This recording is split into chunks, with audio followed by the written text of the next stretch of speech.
Nu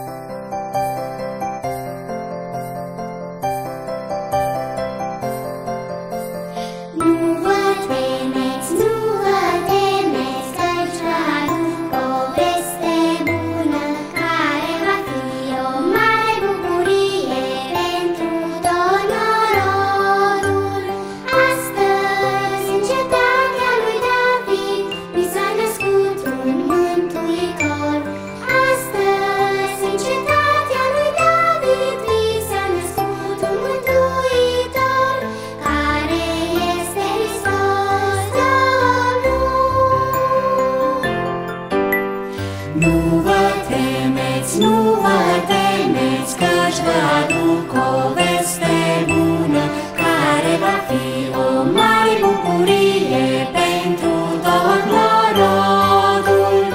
Astăzi, în cetatea lui David, îi s-a născut un mântuitor.